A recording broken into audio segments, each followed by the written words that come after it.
Queridos, continuamos o estudo na Palavra de Deus, no livro dos Atos dos Apóstolos, e damos a sequência agora, então, no capítulo 2, início do capítulo 2 do livro de Atos, do versículo 1 ao versículo 13.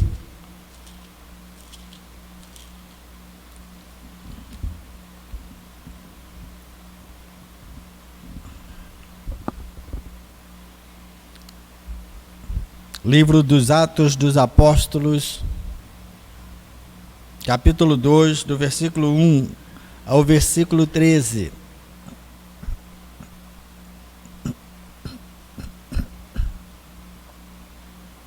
Diz-nos a palavra do Senhor. Ao cumprir-se o dia de Pentecostes, estavam todos reunidos no mesmo lugar. De repente veio do céu com um som como de um vento impetuoso e encheu toda a casa onde estavam assentados. E apareceram distribuídas entre eles línguas como de fogo e pousou sobre cada um deles. Todos ficaram cheios do Espírito Santo e passaram a falar em outras línguas, segundo o Espírito lhes concedia que falassem. Ora, estavam habitando em Jerusalém judeus, homens piedosos, vindo de todas as nações debaixo dos céus. Quando, pois, se fez ouvir aquela voz, afluiu a multidão que se possuiu de perplexidade, porquanto cada um os ouvia falar na sua própria língua. Estavam, pois, atônitos e se admiravam, dizendo: Vede, não são porventura galileus todos esses que estão aí falando? E como os ouvimos falar, cada um em nossa própria língua materna? Somos partos, medos, elamitas e os naturais da Mesopotâmia, Judeia, Capadócia, Ponto e Ásia, da Frígia, da Panfília, do Egito e das regiões da Líbia, nas imediações de Cirene, e romanos que aqui residem, tanto judeus como prosélitos, cretenses e arábios, como os ouvimos falar em nossas próprias línguas as grandezas de Deus. Todos atônitos e perplexos interpelavam uns aos outros: que quer dizer isto? Outros, porém, zombando, diziam: estão embriagados. Queridos, esse texto dá abertura ao momento ímpar da inauguração da Igreja de Cristo. E o momento específico em que a Igreja começa a sua atuação, de modo a cumprir o propósito divino com o que Jesus Cristo já dera como missão desde o capítulo 1. E se estamos estudando já, versículo por versículo, esse texto, nós entendemos então que o primeiro passo do Cristo ressurreto foi reunir os seus discípulos, dar provas incontestes da sua ressurreição, a fim de que o testemunho dos discípulos fosse pela morte de Cristo que nos trouxe vida, fosse também por meio da sua ressurreição, como a primícia daqueles que ressuscitam, nos trazendo a esperança de nova vida, e também a sua ascensão aos céus, nos garantindo um momento de liberdade e alegria na sua palavra. Portanto, irmãos, estamos agora diante do momento em que Jesus cumpre uma promessa que ele vem falando desde o capítulo 14 do apóstolo João, do livro do Evangelho de João. É verdade que já no capítulo 7 ele anuncia a presença do Espírito Santo, a vinda do Espírito Santo de forma específica sobre a igreja, mas a partir do capítulo 14 de João, nós vemos a promessa do Senhor Jesus sobre os discípulos, a fim de que eles fossem confortados pela notícia trágica da crucificação do seu mestre.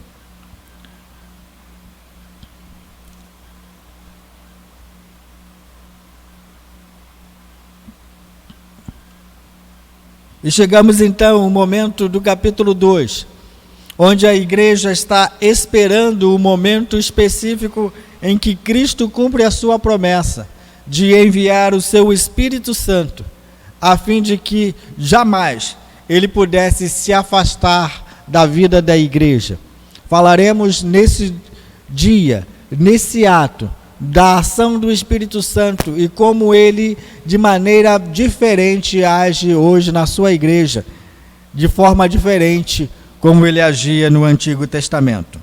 E esse derramamento do Espírito Santo aconteceu, como nós vimos, em resposta à ordem de Jesus, no capítulo 1, verso 4, determinando que não se ausentassem de Jerusalém, até que pudessem receber a promessa do Pai. Essa promessa é a presença do Espírito Santo, do Consolador que subiu, sendo substituído pelo outro maravilhoso Consolador, que não mais é um Deus conosco, agora é Deus em nós. A resposta a essa ordem os apóstolos esperam em Jerusalém. E eles não estão esperando como se fosse algo que fosse pequeno demais para eles, que fosse sem importância para eles. Eles sabiam que a promessa do Senhor Jesus viria de maneira grandiosa e especial sobre a vida da igreja, pois a igreja que estava prestes a ser inaugurada, ela precisava ser revestida de autoridade, ela precisava ser revestida de ousadia. E isso tudo somente acontece no dia de Pentecostes. Cremos então que esse momento, segundo o registro da palavra de Deus no capítulo 2, verso 1, o povo está reunido no mesmo lugar. E assim como termina o primeiro capítulo, eles estão em oração, esperando pelo dom do Espírito Santo. O acontecimento do Pentecostes, e aí quando nós falamos sobre Pentecostes, ele significa a festa de 50 dias, não é? Ele é o dia específico, o dia de domingo, onde o Espírito Santo desce nesse 50º dia, em comemoração específica do povo judeu, com significado específico para o povo judeu, e que ganha novo significado na figura da igreja. E o acontecimento dessa festa de Pentecostes, que atraía a multidão, que fazia com que pessoas de todas as nações pudessem estar ligados a essa festa, fossem conferir essa festa, fossem prestigiar essa festa dos lugares mais longínquos do mundo, é a festa ligada à ascensão do Senhor Jesus. 10 dias se passam, desde que Jesus subiu aos céus, e 10 dias se cumpre a promessa do Senhor Jesus, de um povo que está reunido no mesmo lugar, e orando para que a promessa do Senhor Jesus se cumpra e eles estejam presentes no dia em que isto acontecer. O 50º dia é o período de espera, mostrando que esse período está completo. Os apóstolos entendem então como o início de uma nova era. É somente aí que temos a inauguração da Igreja de Cristo.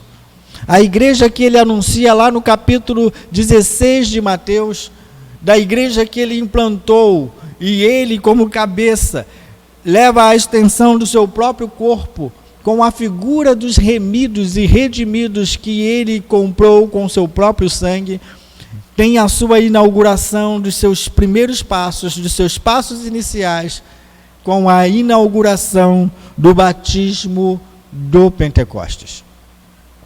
E então, o povo está habilitado a falar das grandezas de Deus. Uma dúvida que os escritores sempre colocam é quantas pessoas estavam reunidas naquele lugar. Encontramos no capítulo 1, no verso 15, a figura de 120 pessoas no mesmo lugar. E só que a confusão acontece que no final do capítulo, do capítulo 1, nós vemos então a menção dos apóstolos, fazendo sugerir que somente os apóstolos foram agraciados com esse poder renovador do Espírito Santo. Contudo, queremos crer que o número total das pessoas que foram incentivadas pelo Senhor Jesus, lá no versículo 4, a permanecerem em Jerusalém para receberem a promessa de Deus, era um número de 120 pessoas, dentre eles mulheres, que serviam a Deus, cantando e orando, aguardando essa promessa. Então, irmãos, para quem veio o batismo do Espírito Santo em Pentecostes? Veio para a igreja que se inauguraria naquele dia, onde os crentes não estavam de braços cruzados, mas estavam em oração, aguardando o agir de Deus por meio do seu Santo Espírito. O calendário das celebrações de Israel, em Levítico 23, ele é um esboço fiel do ministério de Jesus Cristo.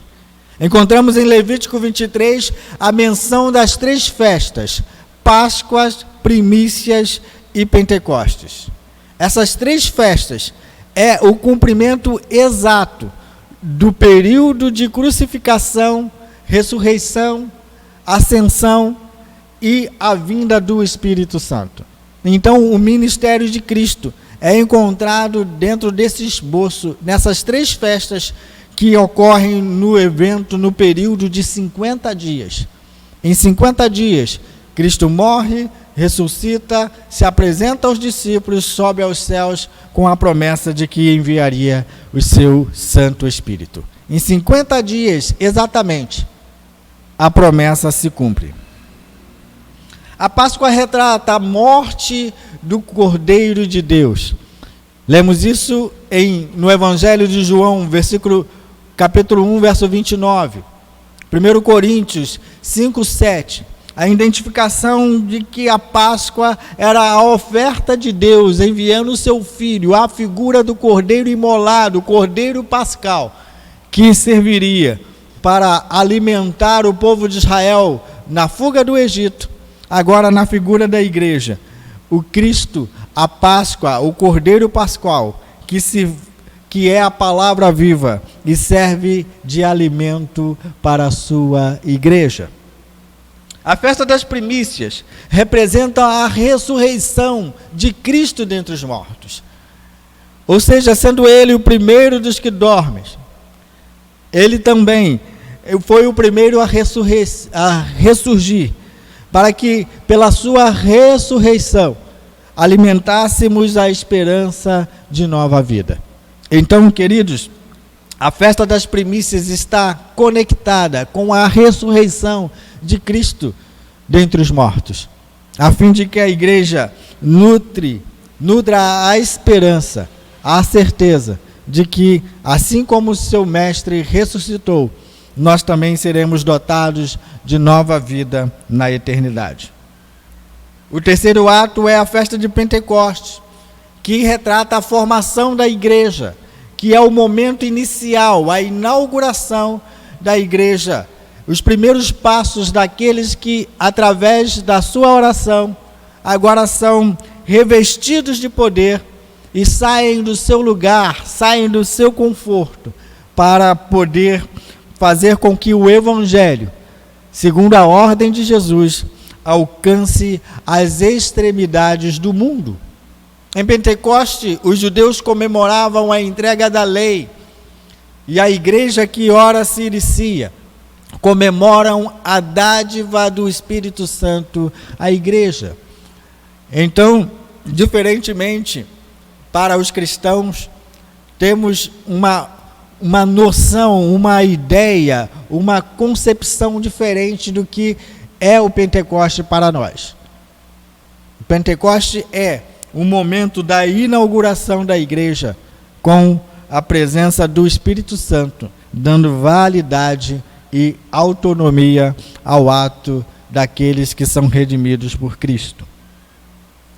Os cristãos se reúnem para adorar no domingo, né? E quando nós vemos essa visão dos 50 dias, é exatamente o primeiro dia depois do Shabat, do dia de descanso, que o judeu separava para o descanso, o 7º dia. E então, no primeiro dia da semana, no dia do Senhor, no dia que o Senhor ressuscitou, temos o evento da descida do Espírito Santo sobre a Igreja de Cristo. Por que reunimos-nos nos domingos? Não se trata de um edito, não se trata de uma lei, como muitas pessoas sugerem, o fato de ser uma mutação que acontece no Império Romano para que pudéssemos adorar ao Senhor de uma forma idólatra, como decorando ou comemorando o dia do sol. Mas, na verdade, comemoramos o dia do Senhor, pois nesse dia, o primeiro dia da semana, Jesus ressuscitou. E como um evento marcante, no primeiro dia da semana, o Espírito Santo desce sobre sua igreja. É uma falácia muito grande. E apesar de termos um contexto histórico para que as pessoas justifiquem que o dia de adoração a Deus é o descanso do sábado, nós cremos que o dia passou a ser significativo pela comemoração da ressurreição de Cristo e do envio do Espírito Santo à Igreja do Senhor, especificamente no dia de domingo. Tá bom? Não se deve concluir que os milagres de Pentecostes foram decorrentes da reunião de oração que durou 10 dias, nem que devemos orar como eles fizeram, a fim de experimentar outro Pentecostes. Essa é uma dúvida recorrente na caminhada da igreja. Todas as vezes que vemos um movimento de avivamento, o que as pessoas esperam reviver, esperam rememorar, é um momento parecido ou reviver o momento do Pentecostes. Nenhuma dessas duas coisas são possíveis, né? Assim como nós não podemos crucificar a Cristo novamente, colocar Cristo no Calvário para que Ele repetidamente esteja tirando os nossos pecados, nós também não podemos experimentar outro evento de Pentecostes. O Pentecostes, ele é ativo desde o seu início, pois a igreja que começou a sua atividade com a descida do Espírito Santo, experimenta a sua atividade na sua ação pela presença do Espírito Santo, que jamais deixou de acompanhar a igreja no seu ministério. Então, irmãos, nós não podemos, muitas vezes, e esse é um grande problema que nós temos na questão da oração. Nós cremos que, muitas vezes, nós oramos para que Deus esteja agindo, e se deixarmos de orar, Deus não vai agir. Isso é uma falácia. Deus, ele age no seu tempo e de acordo com a sua vontade. A oração do crente era uma prescrição de Deus para uma vida de intimidade com Ele. E o nosso pedido não é um pedido para que Deus nos dê aquilo que nós queremos, mas para que Deus esteja atento às nossas necessidades. Os crentes que estão reunidos, e isso é didático para a vida da igreja, os crentes que estão reunidos naquele lugar, esperando pelo revestimento do Espírito Santo, eles estão orando, não para que o Espírito Santo desça, porque o Espírito Santo já era uma promessa do Senhor Jesus, como nós encontramos no capítulo 1. Jesus já disse que ia mandar o Espírito Santo. Jesus promete isso. Então a igreja não está orando para que o Espírito Santo venha. A igreja está orando em consciência de que o Espírito Santo vem, e ela está ali em oração, em intimidade com Deus, aguardando a promessa do Senhor. Nossas orações não são orações para que Deus mude o nosso quadro segundo o nosso pedido. Nossas orações são orações para que Deus confirme as suas promessas em nossas vidas. Muitas vezes entramos nessa falácia e mostramos a oração como efeito daquilo que o movimento da nossa fé, fazendo a mão de Deus agir, quando Ele já tem predeterminado todas as coisas que nos acontecem. E aí, pastor, por causa disso vamos deixar de orar? Não, a oração é uma ferramenta poderosa para o crente, que traz intimidade, que reveste o crente de poder, pois o crente não ora para que Deus mova-se em sua direção, mas que Deus cumpra os seus propósitos em sua vida. É necessário que a igreja tenha uma vida de oração, mas que não utilize a oração como algo em que você se sinta um filho privilegiado em detrimento dos outros, que Deus te ouve e não ouve os outros, porque Deus, muito além disso, tem feito com que a nossa oração se conforme com a sua vontade, que é soberana sobre nossas vidas. E por que nós não podemos pedir um outro Pentecoste, como tantos outros movimentos de avivamento nós vemos aí? Porque o Pentecoste foi único. Ele é a comemoração da descida do Espírito Santo, do envio do Espírito Santo. E esse evento jamais se repetirá, pois o Espírito Santo, depois que desceu sobre a sua igreja, ele jamais se retirou dela. Deu para entender? Porque o Pentecostes ele não pode ser pedido novamente, porque não há ausência do Espírito Santo desde o momento que ele desceu sobre sua igreja. A igreja pode ficar novamente cheia do Espírito Santo, e isso é uma verdade. E sem dúvida a oração perseverante é o elemento essencial do poder espiritual. A oração ela é uma ferramenta de manutenção da vida espiritual do crente. E há sim operações distintas, pessoas mais cheias do Espírito Santo do que outras pessoas.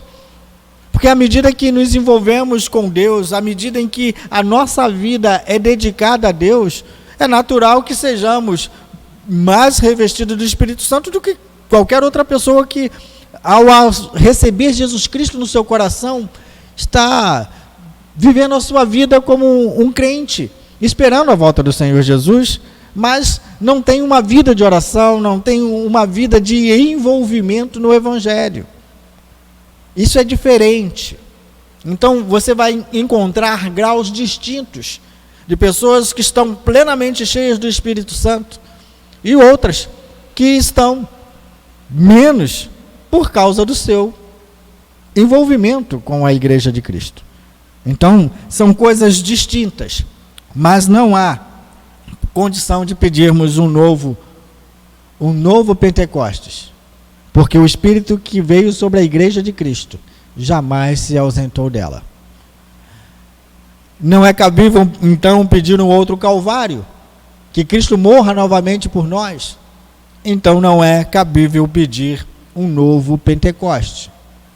Mas, pastor, por que acontece cultos de avivamentos? Por que é necessário pedir um avivamento dos céus sobre a igreja? É necessário, queridos, porque naturalmente, pelas lutas, pelas provações, pelas caminhadas muitas vezes cansativas, pelas labutas, pelas horas difíceis que vivemos, nós nos cansamos da caminhada. É natural e é legítimo que peçamos sim revestimento do Espírito Santo para suportar as nossas adversidades. É legítimo sim rogarmos a Deus plenitude do Espírito Santo sobre nossas vidas, a fim de resistirmos os dias maus. Isso é cabível para a igreja. Isso é essencial para a igreja. E a igreja que foi alimentada com o fogo dos céus deve permanecer fervendo, aquecida por esse mesmo fogo, por esse mesmo Espírito, a fim de que a sua caminhada na terra seja relevante. Há um legítimo clamor por um avivamento, sim, mas todas as vezes que se clama por um avivamento, é sinal de que a igreja está se esfriando, de que a igreja precisa ser renovada, mas não há possibilidade de um novo evento de Pentecostes. Jamais haverá um avivamento semelhante ao de Pentecostes. A igreja adora ao Senhor, e nós encontramos isso a partir do versículo 2. O Espírito veio, e o povo ouviu um som de um vento impetuoso. Veja, ouviu o som de um vento. Não significa que estava ventando, somente o som.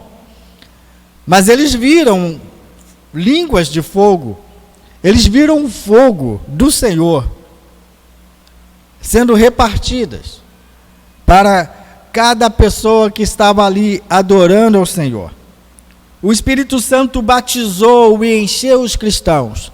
Mas, pastor, houve um batismo com o Espírito Santo? Sim. Quando isso ocorreu no Pentecostes?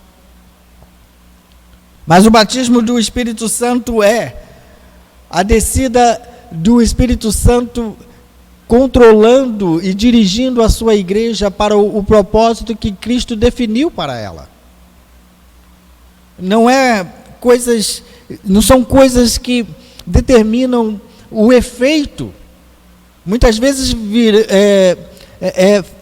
nós miramos no efeito desse batismo e muitas vezes achamos que o efeito desse batismo foi o verdadeiro batismo com o Espírito Santo.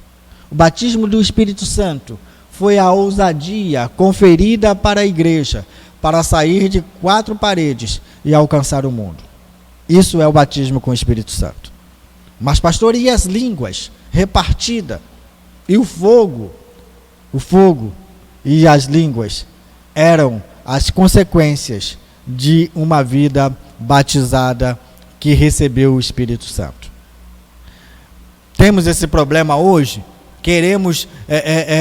Precisamos ter essa vida com Deus hoje? Sim. Eu lamento muito as pessoas, às vezes, acreditarem ao fato de que ter uma vida com Deus, né? um envolvimento com Deus é coisa de pentecostal, é coisa de neopentecostal. O motivo pelos quais nossas igrejas se encontram vazias é por essa deturpação. Porque as pessoas acreditam que estar cheios do Espírito de Deus é para um movimento evangélico. Quando, na verdade, queridos, é uma prescrição para a igreja. A igreja precisa se manter aquecida. A igreja precisa manter a sua intimidade com Deus. A igreja precisa reviver, sim, o momento em que Deus visitou a sua igreja com o seu Espírito Santo. E jamais se ausentou dela.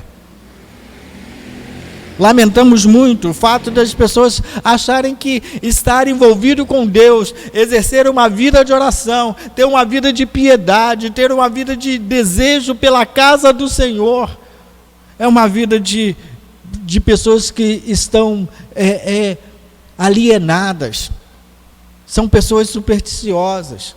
Não, queridos, são pessoas que desejam o Senhor, são pessoas que querem estar com o Senhor.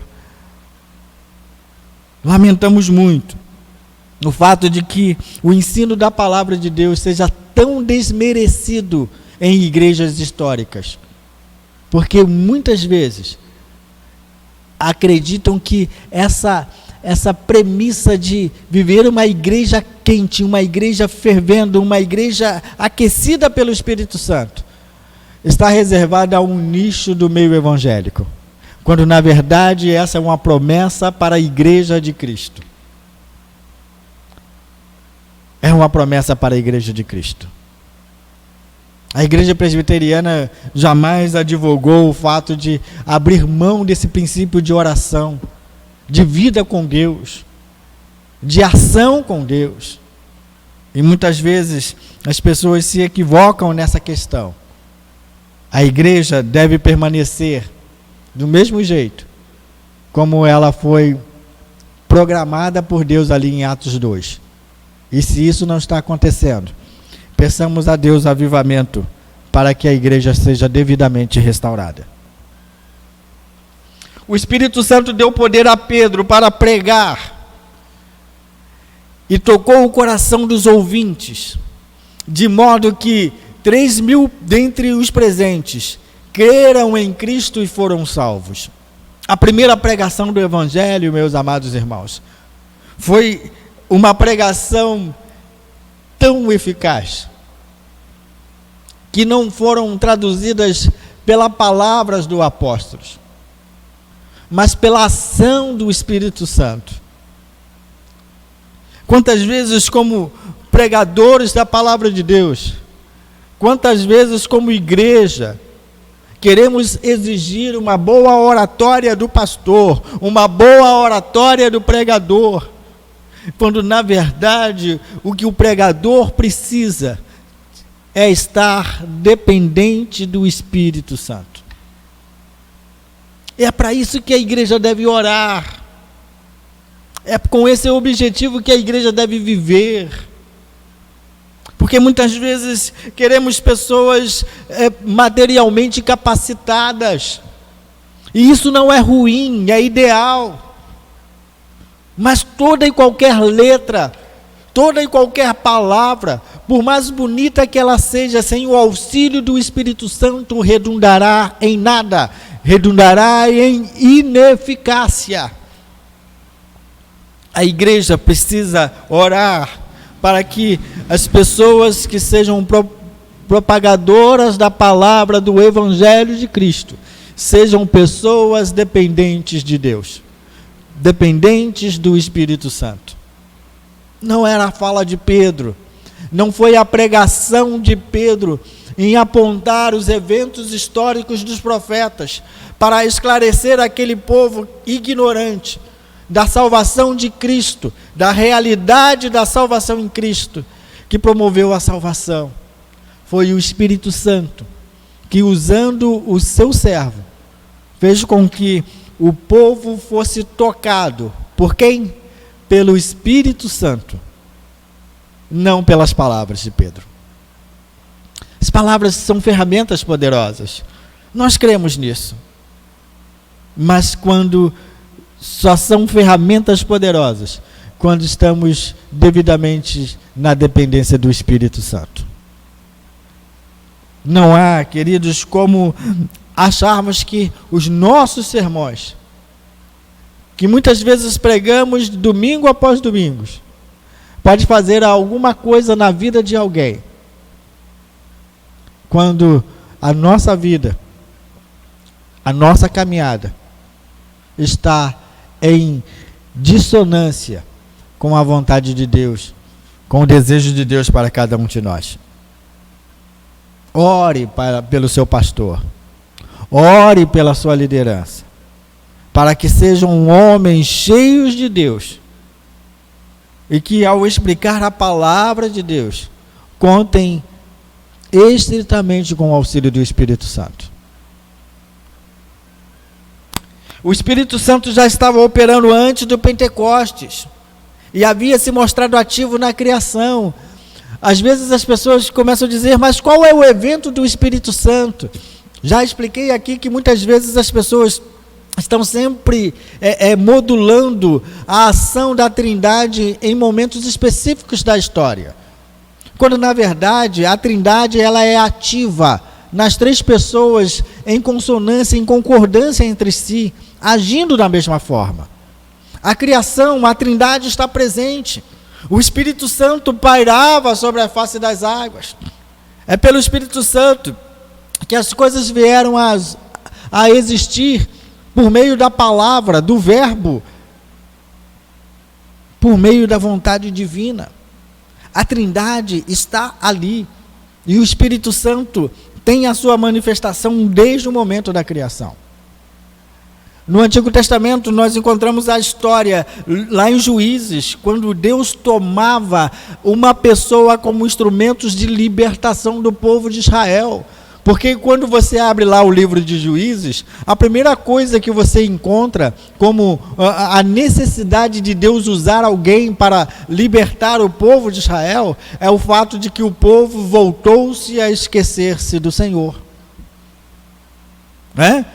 Então o Espírito Santo ele vinha e tomava alguém dando-lhe autoridade para ser alguém que pudesse libertar o povo de Israel da opressão que o próprio Deus estabelecia. O próprio Deus estabelecia. O povo que se esquecia do Senhor, Deus os fazia se lembrar dele por meio da aflição que ele mesmo infligia, para que o povo pudesse voltar-se para ele. Encontramos então também na figura dos profetas, lá em Samuel, e foi o modus operandi do Espírito Santo no Antigo Testamento, de se manifestar às pessoas específicas, para que a sua ação pudesse mudar a realidade do quadro de Israel. Queridos, nós vemos isso no ministério da vida de Jesus, em Lucas 1:30, em Atos 10:38, nós vemos esse ministério de Jesus validado pelo poder do Espírito Santo. E o batismo que nós encontramos lá no capítulo 4, nós vemos a descida do Espírito Santo como inauguração do ministério de Jesus Cristo.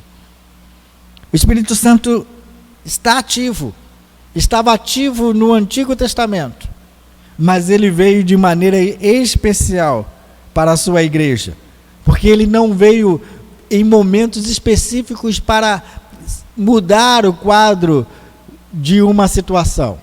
Ele veio morar conosco. Duas coisas, então, não seriam mais as mesmas. A manifestação do Espírito Santo na história humana não seria mais a mesma. Primeiro, o Espírito Santo passaria a habitar nas pessoas, não apenas a vir sobre elas. Até a vida, o ministério de Jesus Cristo, o Espírito Santo se apossava para que as pessoas pudessem cumprir o seu ministério. Depois, no advento da igreja, o Espírito Santo está presente nas pessoas, de modo que ele não é um visitante que vem e sai ao seu bel prazer ou quando você quer expulsá-lo. Nós temos muitos problemas com hinos que nós cantamos quando nós tratamos o Espírito Santo como um visitante.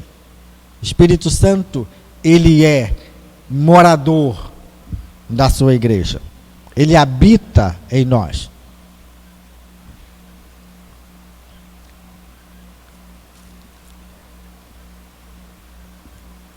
A segunda premissa, então, a sua presença seria permanente, não apenas temporária. É a promessa do Senhor Jesus, o outro Consolador não viria estar com a igreja.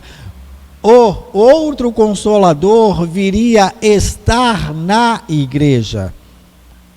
Essa figura do Espírito Santo, a ação do Espírito Santo, de modo que não seja mais temporária, mas ativa e permanentemente na igreja de Cristo. O Espírito Santo não poderia ter vindo antes, pois era essencial que Jesus Cristo morresse, ressuscitasse e voltasse para o céu, a fim de que o Espírito fosse concedido.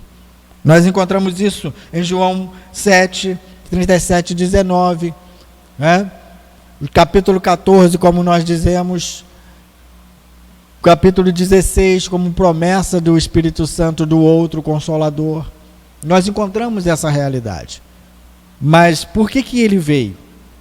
Ele veio para estar permanentemente com a sua igreja e na sua igreja. A sequência do calendário judaico em Levítico 23 é Páscoa, primícias e Pentecostes. Ou seja, é o evento exato que você encontra ali. Jesus morreu no momento específico da Páscoa, na quinta-feira à noite ele está celebrando a ceia. E na mesma noite ele é preso, e na sexta-feira de Páscoa ele é sacrificado. As primícias é a realidade da sua ressurreição 3 dias depois da sua morte.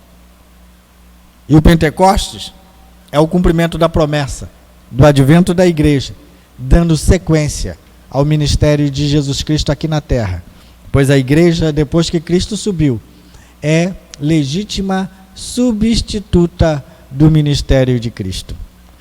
Você já pensou no privilégio de ser alguém que substitui Jesus no seu ministério?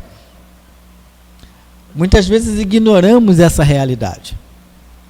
A igreja em atividade, ela tem a autoridade de continuar as ações de Cristo.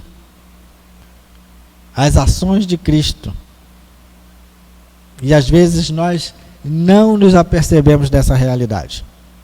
E nos esfriamos, porque muitas vezes nos achamos incapazes. Mas, queridos, basta contarmos com a presença do Espírito Santo para que esses sinais sejam vivos em nós e a igreja tenha atividade constante como legítima continuadora dos atos de Cristo. A vinda do Espírito Santo foi acompanhada também de 3 sinais maravilhosos: o som de um vento forte, as línguas de fogo e os cristãos louvando a Deus em várias línguas. É claro que o último evento desse sinal, ele é uma reação. Muitas vezes nós queremos colocar as pessoas dentro de uma forma para que as pessoas possam se conter. Eu fico imaginando esse dia, não poderia ser diferente a reação dos discípulos, de receber algo tão grandioso e se conter diante da grandeza de Deus. É como se nós recebêssemos um grande presente, algo que nós tanto queríamos, e respondêssemos como um obrigado, em que a pessoa que nos deu o presente tem a sensação de que o presente não fora um presente agradável. O presente do Espírito Santo na vida da igreja foi algo que causou uma reação tremenda no povo de Deus. E eles louvaram a Deus, e eles falaram em novas línguas, a fim de que todos os que os ouviam naquele momento pudessem receber a boa nova do Evangelho para a salvação de todos aqueles que vieram crer após a pregação do apóstolo Pedro. Queridos, é fantástico nós vermos esses 3 sinais. O vento veemente foi a ação direta de Deus em enviar o seu Espírito, pois o vento ele tem significado, como a palavra no grego e no hebraico, o significado do Espírito é vento. É vento. E nós encontramos então as línguas de fogo sendo repartidas para que cada um pudesse ter o seu dom reconhecido, autoritativo de Deus, para que pudesse exercer na igreja o seu respectivo dom. Como a igreja responde a isso, queridos? E aí a minha pergunta para a igreja: como você responde a um presente que você tanto queria, que você tanto desejava? Com alegria? Com reação muitas vezes desproporcional àquilo que as pessoas consideram razoável, racional. Às vezes nós queremos que as pessoas se contenham diante da grandeza de Deus.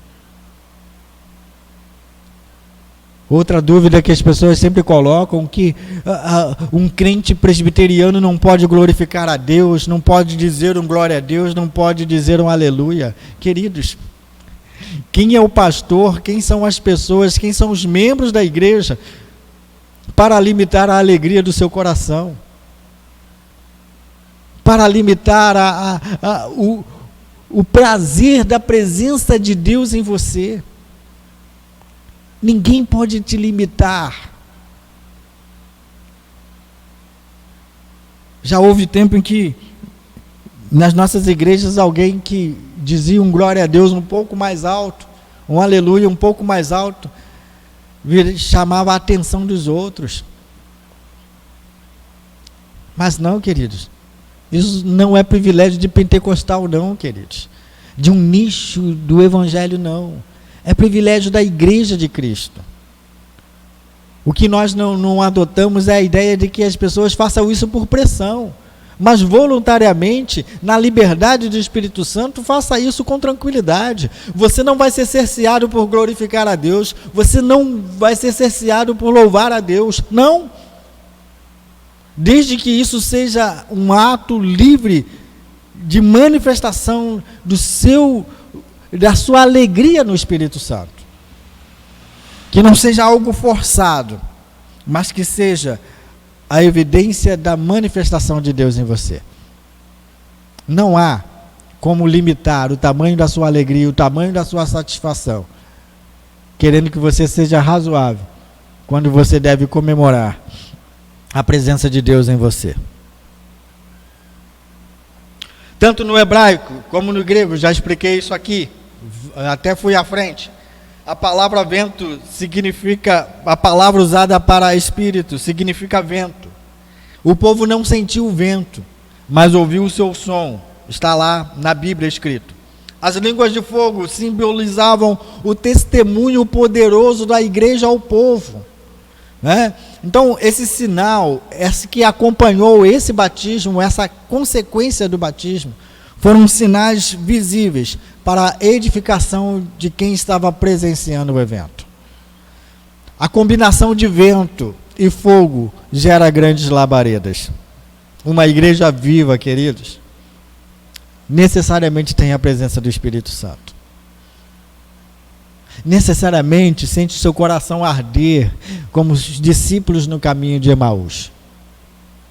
Necessariamente quer estar ativa, deve ter o prazer pela casa de Deus, deve ter prazer pelas coisas de Deus. Igreja viva, igreja que caminha, é a igreja onde reside o Espírito Santo.